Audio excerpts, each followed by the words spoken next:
This channel does not promote any violent, harmful, or illegal activities. All content provided by this channel is meant for an educational purpose only. Passport জালিয়াতি কাণ্ডে আদালতে এবার চাঞ্চল্যকর দাবি করছে police. Passport জালিয়াতি চক্রের সঙ্গে মানব পাচার চক্রের যোগ রয়েছে এমনই তথ্য এবার সামনে আসছে। আরো বিস্তারিত জানবো, আমাদের সঙ্গে রয়েছেন আমাদের প্রতিনিধি সুপ্রিয়। সুপ্রিয়, তো ভয়ানক অভিযোগ, এবার তো ভয়ানক বিষয় সামনে আসছে যে মানব পাচার চক্রের যোগ। চয়নিকা, দেখো, আজকে উত্তর 24 পরগনা দত্তপুকুর থেকে গ্রেপ্তার হওয়া এই জাল পাসপোর্ট কাণ্ডে মোক্তার আলম, তাকে যখন আলিপুর আদালতে পেশ করা হয় সেই সময় সরকারি আইনজীবী তিনি কিন্তু রীতিমতো চাঞ্চল্যকর দাবি তুলে ধরেন আদালতের সামনে। এবং সেক্ষেত্রে পুলিশের তরফ থেকে সরকারি আইনজীবী আজকে আদালতে যেটা দাবি করেছেন, এই চক্রের সঙ্গে অর্থাৎ এই যে জাল পাসপোর্ট তৈরির চক্র, তার সঙ্গে ইন্টারন্যাশনাল হিউম্যান ট্রাফিকিং অর্থাৎ আন্তর্জাতিক মানব পাচার চক্রের একটা যোগ থাকার জোরালো সম্ভাবনা রয়েছে। আর সেই দিকটাই তারা খতিয়ে দেখছেন। কিন্তু তদন্তকারীরা কেন মনে করছেন, এবং সেক্ষেত্রে তাদের যেটা বক্তব্য, যেটা সূত্র মারফত জানা যাচ্ছে যে দীর্ঘদিন ধরেই এই জাল পাসপোর্ট তৈরির চক্র সক্রিয় রয়েছে। এবং সেক্ষেত্রে তদন্তকারীরা যেটা জানতে পেরেছেন, বাংলাদেশি নাগরিকদের অবৈধভাবে সীমান্ত পার করে ভারতে নিয়ে আসা হতো, তারপর তাদের নামে ভুয়ো নথিপত্র তৈরি করা হতো, আর সেই সমস্ত নথি ব্যবহার করে জাল ভারতীয় পাসপোর্ট তৈরি করে তাদেরকে বিভিন্ন ইউরোপিয়ান কান্ট্রিতে পাঠানো হতো কাজের জন্যে। কিন্তু সত্যিই কি কাজের জন্যে, নাকি এর পেছনে কোনো ইন্টারন্যাশনাল হিউম্যান ট্রাফিকিং চক্র সক্রিয় রয়েছে, অর্থাৎ এই জাল পাসপোর্ট চক্রের সঙ্গে আন্তর্জাতিক মানব পাচার চক্রের কোনো যোগসূত্র রয়েছে, সেই দিকটাই কিন্তু ইতিমধ্যেই তারা খতিয়ে দেখার কাজ শুরু করেছেন। এই মোক্তার আলম, তাকে যখন গতকাল আজ ভোরে যখন তদন্তকারীরা গ্রেপ্তার করে, তার বাড়ি থেকে বহু ভুয়ো নথি উদ্ধার হয়েছে। আধার কার্ড থেকে শুরু করে ব্যাংকের পাসবই, বিভিন্ন ব্যক্তির নামে থাকা প্যান কার্ড, এমনকি আরও বেশ কিছু নথি বাজেয়াপ্ত হয়েছে। এবং তদন্তকারীরা যেটা মনে করছেন, এই সমস্ত নথিপত্রগুলো জাল ভারতীয় পাসপোর্ট তৈরির জন্যই ব্যবহার করা হয়েছিল।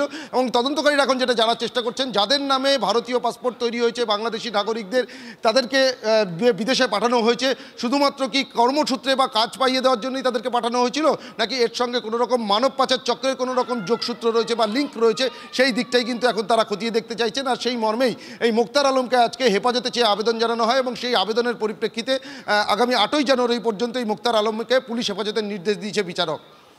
তো চয়নিকা, এখান থেকে আরো একটা বিষয় তোমার কাছে জানার চেষ্টা করব, সেটা হচ্ছে কিছুদিন আগে তোমার মারফতে আমরা দর্শক বন্ধুদের সামনে এই তথ্য তুলে ধরেছিলাম যে বাংলাদেশে ভারতীয় পাসপোর্টের চাহিদা সর্বাধিক। তার কারণ ভারতবর্ষের পাসপোর্ট মিললে ভারতবর্ষ হয়ে ইউরোপে পাড়ি দেওয়া যাচ্ছে।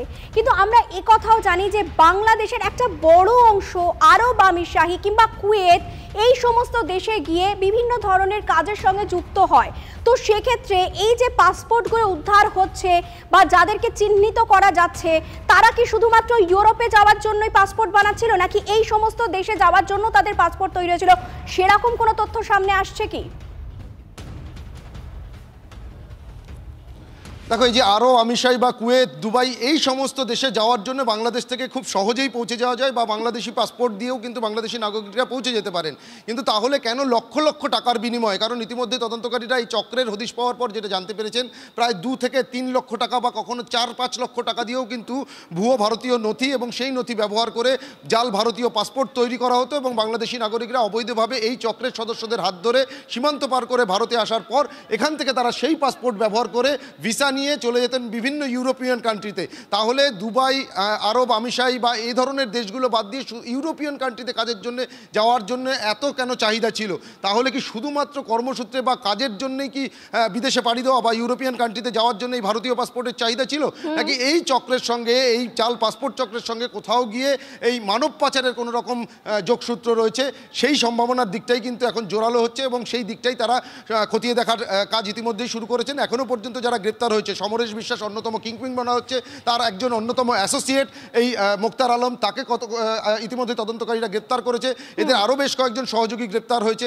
আর এই সমস্ত যারা এখনও পর্যন্ত গ্রেপ্তার হয়েছে, তাদেরকে জিজ্ঞাসাবাদ করে শুধুমাত্র জাল নথি বা জাল পাসপোর্ট তৈরি করাটাই কি মূল উদ্দেশ্য ছিল, নাকি এই চক্রের সঙ্গে কোথাও গিয়ে এই ইন্টারন্যাশনাল হিউম্যান ট্রাফিকিংয়ের কোনো রকম যোগসূত্র রয়েছে, সেই সম্ভাবনার দিকটাই কিন্তু এখন খতিয়ে দেখতে চাইছেন তদন্তকারী আধিকারিকরা। ধন্যবাদ সুপ্রিয়, ধন্যবাদ। এদিকে পদ্মা পাড়ে টানা অশান্তি, সীমান্তে বাড়ছে অনুপ্রবেশ, একের পর এক জঙ্গি জালে। এই আবহে উত্তরবঙ্গে বিভিন্ন সীমান্ত পরিদর্শনে বিএসএফ এর ডিজি। ফুলবাড়িতে ভারত বাংলাদেশ সীমান্ত ঘুরে দেখলেন বিএসএফ এর ডিজি দলজিৎ সিং চৌধুরী।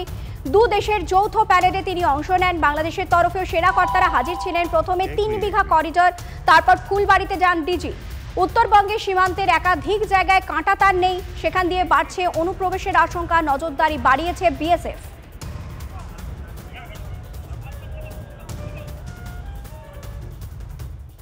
পাসপোর্ট জালিয়াতি কাণ্ডে গ্রেফতার আরো এক, দত্তপুকুর থেকে গ্রেফতার করা হলো মোক্তার আলমকে। আপনাদের কিছুক্ষণ আগেই যে খবর জানাচ্ছিলাম এবং তাকে জিজ্ঞাসাবাদ করে আরো রোমহর্ষক কিছু তথ্য গোয়েন্দাদের হাতে আসছে। এর আগে অন্য মামলায় 2021 সালে গ্রেফতার হয়েছিল মোক্তার আলম, তার বাড়ি থেকে উদ্ধার হয়েছিল বেশ কিছু এটিএম, প্যান কার্ড। আগেও পাসপোর্ট জালিয়াতিতে গ্রেফতার হয় মোক্তার আলম, সেই সময় তাকে গ্রেফতার করেছিল চুঁচুড়া থানার পুলিশ। জাল পাসপোর্ট নিয়ে পুলিশের লাগাতার অভিযান চলছে। সমরেশের অত্যন্ত ঘনিষ্ঠ ছিল এই মোক্তার আলম, এমনটা জানা যাচ্ছে। এটাই হচ্ছে মোক্তার আলমের বাড়ি। এই বাড়িতে বসে, যদিও ভেতরের তরফ থেকে কেউ কোনো কথা বলছে না, আমরা বারংবার দরজা খুলে কথা বলবার চেষ্টা করেছি। একবার তার ছেলে বেরিয়েছিল, যে তথ্য স্থানীয় মানুষজন বলছেন সাধারণ ভালো ছেলে হিসাবে পরিচিত ছিল, এবং তার ছেলে যেটা বলছেন মোক্তার আলম মূলত এক্সপোর্ট ইম্পোর্টের ব্যবসা করতেন। কিন্তু এক্সপোর্ট ইম্পোর্টের ব্যবসা করলে, শুধুমাত্র এক্সপোর্ট ইম্পোর্টের ব্যবসা করলে তো জাল পাসপোর্টে ধরা পড়তো না। তার বাড়িতে যখন গতকাল তল্লাশি চলেছে, তার ভোটার আধার, প্যান কার্ড যেমন নিয়েছে, তার সঙ্গে একাধিক ভোটার আধার, প্যান কার্ড উদ্ধার হয়েছে, বেশ কিছু পাসপোর্ট উদ্ধার হয়েছে, এমনটা তথ্য সূত্রে জানা যাচ্ছে। ফলত জাল পাসপোর্ট কাণ্ডে ওতপ্রোতভাবে জড়িয়েছিলেন এই মোক্তার আলম। বাড়িতে মানুষের আনাগোনা ছিল না, এবং স্থানীয় মানুষজন যেটা বলছেন যে এই হয়তো এমনভাবে ব্যবসাটা করতেন, এখানে শুধু থাকতেন কিন্তু ব্যবসাটা অন্যত্র হতো। ফলত এই ছোট জাগুলিয়া বাজারের যে সমস্ত মানুষজন, তুমি বুঝতে পারছো এই রাস্তা জুড়ে সাধারণ মানুষজন আজকে সকালবেলা রীতিমতো শকড হচ্ছে যে এই এলাকায় জাল পাসপোর্টে কেউ জড়িত থাকতে পারে। উনি এক্সপোর্ট ইম্পোর্টের কাজ করে। পুলিশ আসলো, এসে আমাদের বাড়ি সার্চ করলো, সার্চ করে বাবার আধার কার্ড, প্যান কার্ড এগুলো সিজ করলো, সিজ করে নিয়ে বাবাকে নিয়ে গেল। আমাদের ব্যাংকের অ্যাকাউন্ট, বাবার ব্যাংকের অ্যাকাউন্টগুলো সিজ করলো, সিজ করে নিয়েছিল। আপনাদের কিছু বললো? আমাদের কিছু বলেনি। ঘরে তল্লাশি করেছিল? হ্যাঁ, এই ঘরে তল্লাশি, ওই ডকুমেন্টসগুলোই নিয়ে গেছে। জাল পাসপোর্টে যুক্ত ছিলেন? না, উনি জাল পাসপোর্টে যুক্ত নেই। আগে একবার নিয়ে গেছিল, বছর খানিক আগে একবার, জানি ওইটুকুনি, তারপরে কিছুদিন পরে ছেড়ে দিয়েছিল। তারপর তখন এইসব ব্যাপারেই মনে হয়, পাসপোর্টের ব্যাপারেই যতটুকু শুনেছিল। করতে হয়তো শুনতাম, পাসপোর্টে তো করতো নিশ্চয়ই। তো ভালোই ছিল, আমি তো এই জানি। এই যে জাল পাসপোর্ট কাণ্ডে জড়িত জানতে? এইসব আমি জানি না। চিনতেন মুক্তার আলমকে? হ্যাঁ, আমরা চিনি। কি করেন উনি? আমাদের এখানে ভালো ছেলে বলেই পরিচিত। বেশ, ওনার ভালো ছেলে তো জাল পাসপোর্টের সঙ্গে সমরেশের সঙ্গে জড়িত, এটা জানা যাচ্ছে। ওই সমরেশ, তাই তো? এটা আমাদের জানা নেই। আপনারা কখনো বুঝতে পারেন? না, আমরা বুঝতে পারি। এখানে কোনো মানুষের আনাগোনা ছিল? না না না না, এটা দেখিনি আমরা। সেটা তদন্ত হবে, তদন্ত সাপেক্ষে আইন মোতাবেক সেটা চলবে। আমি এখনো পুরোপুরি ঘটনাটা জানি না, অবশ্য আমরা জানার চেষ্টা করছি। এবং দেখুন, তদন্ত হচ্ছে, তদন্ত হবে, যে দোষী সাব্যস্ত হলে তার সাজা হবে। আপনারও তো এই একই এলাকায় বাড়ি, এই একই গ্রাম পঞ্চায়েতের মধ্যে, তো স্বাভাবিকভাবে এটা মানে এরকম চালাতো এতদিন ধরে। এর আগেও একবার গ্রেপ্তার হয়েছিল। না, আমি বলছি তো, আমি জানি না এটা ঘটনাটা, আমরা খোঁজখবর নিচ্ছি। আর এটা পুলিশ প্রশাসন দেখছেন, এটা প্রশাসনের ব্যাপার, ঠিক আছে? আমরা সম্পূর্ণ সহযোগিতা করব প্রশাসনের সঙ্গে। গোটা পশ্চিমবঙ্গতে এই যে চক্র চলছে, আমরা তো কত বছর ধরে গলা ফাটাচ্ছি যে পশ্চিমবঙ্গের বাঙালিদের ঘুম ভাঙানোর জন্য গোটা পশ্চিমবঙ্গটাকে বিনা যুদ্ধে দখল করার চেষ্টা চলছে পাকিস্তানের তরফ থেকে, বাংলাদেশের তরফ থেকে। আমরা যদি বুঝতে না পারি, এবং তাদের তৃণমূল কংগ্রেস হেল্প করছে, ডেমোগ্রাফি চেঞ্জ করা হচ্ছে বাংলাতে এসে রোহিঙ্গাদেরকে বসিয়ে দেওয়া হচ্ছে। এরপরে কলকাতাবাসী কোথায় পালাবে সেটা তো ঠিক করতে হবে। বাংলাদেশ আবহে অসম এসটিএফ এর হাতে গ্রেফতার এবার আরো 2 জঙ্গি। গ্রেফতার আনসারুল্লাহ বাংলা টিমের সদস্য আবুল জোহার শেখ, সাব্বির মৃধা।